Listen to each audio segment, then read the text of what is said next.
It is great to welcome back to the program for the first time as Senator Adam Schiff. Senator Adam Schiff, I had one interview I planned to do with you this morning, and then in the last 7 hours, so many things happened. Elon Musk is tweeting that you're a criminal. Kash Patel has been confirmed, who seems uniquely unqualified to be director of the FBI.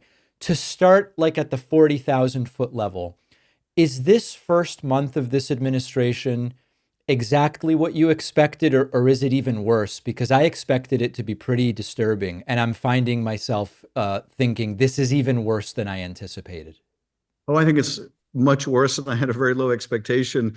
But this was true of the first Trump administration. I thought going into that first experiment in Trump MAGA world that it would be bad, but it was far worse. This is far worse than that. Sadly, they learned from the first 4 years. They came loaded for bear. They're willing to trample any ethical line, any legal line. And now they have immunity from the US Supreme Court. And not only does the president have immunity to commit crimes, but the people around him know that on his way out the door, they're likely to get a pardon from him. So it's basically a lawless administration.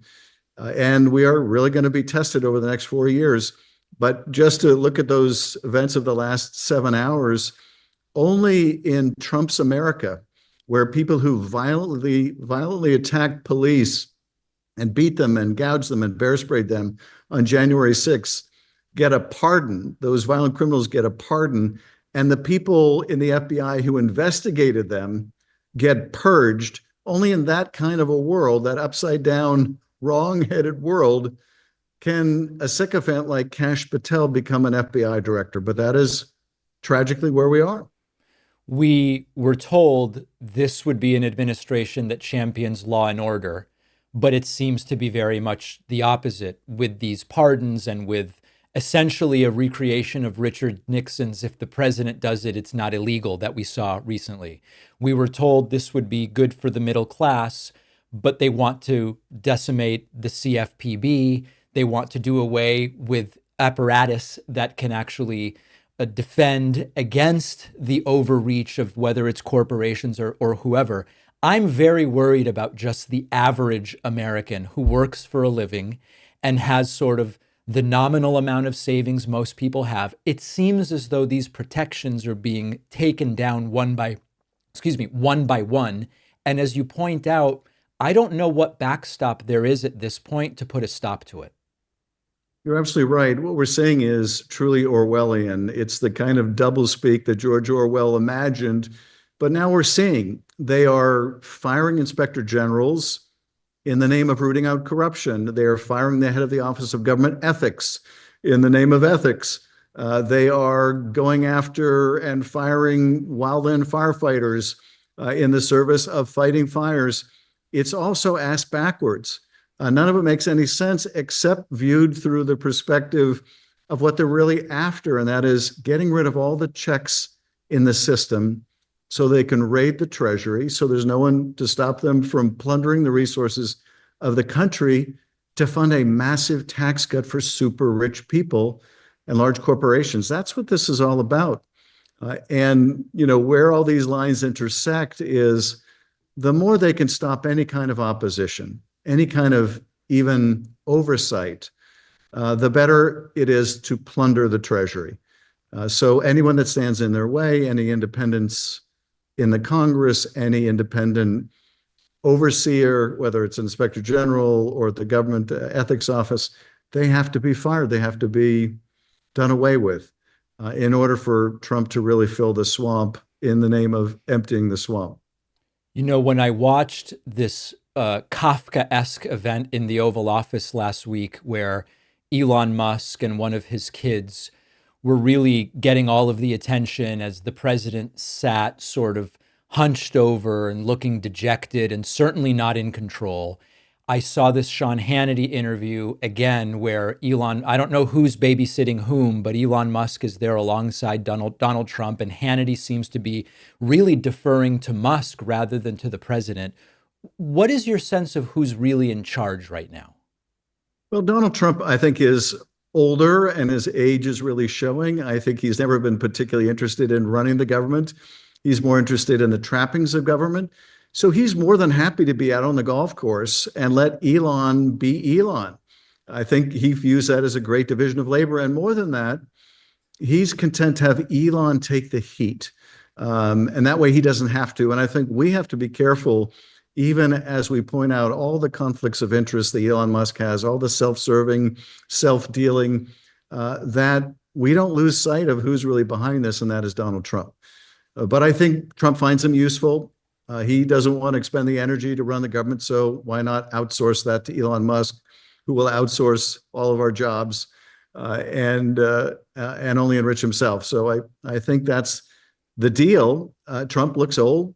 He seems tired. He is. He's more erratic than ever, and he's content to let others do the hard work of governing. When we think about the concept of revenge, which seemed to be a driving force during the 2024 campaign, it certainly seems to be important for the recently confirmed new FBI director. I spoke to a couple of DC lawyers informally who said, David, I do think there's going to be an interest from this administration in going after progressive independent media outlets like yours. They're not going to do it in the way you might think. It'll be tax audits, scrutiny of different kinds, social media deplatforming pressure, investigations into funding, this sort of thing. You seem to be in the crosshairs here, where Donald Trump would regularly go after you during his first term. We're now hearing from Elon Musk, you're a criminal. We're seeing all of this. Do you have any sense that you may be targeted personally by this administration? Well, I certainly have to anticipate that's very likely. Kash Patel is, about nothing except for being the tool of Donald Trump's retribution. He's now going to be running the FBI. You have Elon Musk directing his hate and his bile and his lies at me on Twitter. And of course, Donald Trump calling me the enemy within. But here's the thing, and I tried to articulate this on the Senate floor just a short time ago. Yeah, he may be coming after me right now, but how long do you think it's going to be before he comes after you? Right. You, yes, an independent voice standing up to him. You, the mainstream media. You, Republicans in the Senate who step an inch out of line. I told my Senate colleagues there was far more room under Donald Trump's bus than there is on it. We saw in the first term, he has no loyalty to anyone. If you think you can avoid his wrath, you're sadly mistaken. I mean, look what's happened to President Zelensky just within the last few days. Yes. Because President Zelensky, as the leader of his country, as really the true Churchillian figure of our time, wasn't content to be left out of a negotiation over his own country's future. He was willing to stand up and defend the sovereignty of his own nation. And so what does Donald Trump do? He takes this as a personal affront. He calls Zelensky an illegitimate leader. He says that Ukraine started the war, even though Russia invaded Ukraine. It would be absurd if it wasn't so damn dangerous, if it wasn't such a betrayal of everything the country has stood for. I have to imagine Ronald Reagan is rolling over his grave at this utter surrender to the Kremlin. There are a lot of happy people about this upending of American democracy. Yeah. Just happened to live in Moscow and in Beijing, but it is terrible tragedy for the United States, for our European allies, and here at home, it will be a terrible tragedy for anyone willing to stand up to this most unethical of presidents. In terms of standing up, I obviously don't expect you to betray any confidences or name names necessarily, but are any of your Republican counterparts in the Senate privately expressing concern about the power grab, the executive order about expanding the power of the presidency, the sort of being enamored with these strongmen authoritarians globally, Putin included? Are you hearing concern from Republicans? I am hearing concern, and really for the first time, some of that concern is spilling out into the public. At the Munich National Security Conference, one of my colleagues, Roger Wicker, very conservative Republican, Yep. Talked about what a mistake it was for Hegseth to essentially write off NATO membership for Ukraine or make territorial concessions to Russia even before the negotiations took place. He called it a rookie mistake.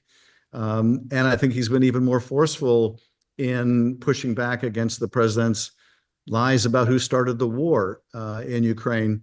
So we're starting to see Republicans being willing not just to express private reservations to me or to other Democrats, but to speak publicly about them.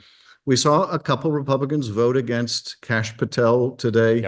Yep. My concern with the votes on the nominees is they seem to have decided to parcel out their opposition in such a way that they could show independence on this nominee or that one, but as long as they divided their opposition and sort of Right. came to an understanding that they wouldn't band together to actually defeat anyone.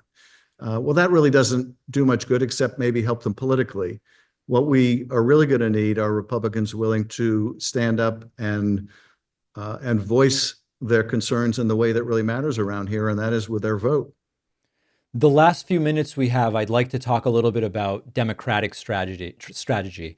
When I spoke to Senators Booker and Warren separately, we talked about, you and I and many of the people that watch this show, we knew last year the crime epidemic that Republicans were talking about did not exist. It wasn't borne out by the data. The border crisis in the way that it was being described by Trump and Republicans did not exist. Economic indicators were mostly pretty good, but it really doesn't matter if voters don't buy it. And thus, Vice President Harris was hurt by many voters not feeling as though she was taking concerns about those issues seriously. We can show them the facts all day. The crime is down, right? Inflation is down. The stock market's doing well, record job creation. But if they don't believe it, it sort of doesn't matter if you appear to be dismissing concerns. What do we need to see to prevent that from happening again? And do you get the feeling that the Democratic Party gets it and gets what went wrong? Well, we're going to need to do a couple things in order to turn this around. First of all, we need to be speaking to people wherever they're getting their information. And I think Democrats have too much relied on traditional media when a lot of Americans have moved away from traditional media. And we've got to be talking to people where they're getting their information. You can have the best argument in the world, but if no one hears you, you're not going to persuade them. And for that reason, among others, I greatly appreciate what you're doing. You're really an amplifier of your own views, which are super important, but you're also helping to give voice to others with your show that is reaching millions and millions of people. So we need to be broader in terms of who we're communicating with and how we're communicating. But we also have to have big ideas that are commensurate with the big problems facing the country. We can't be viewed as an agent of the status quo at a time when people are unhappy with the status quo. So that is really important. It's not enough to just be against what Donald Trump is doing in his terrible, path of destruction, but we also have to be offering something big and clear and powerful that says we understand the economy is not working for everyone. And to me, the central existential question right now in America is, if you're working hard in America, can you still earn a good living? And the party that can answer that question with real solutions is the one that's going to be winning elections. I want to make sure that's the Democratic Party. Senator Adam Schiff, thank you so much for spending a little time with us today. Really appreciate it. Great to be with you. And again, thanks for everything you're doing.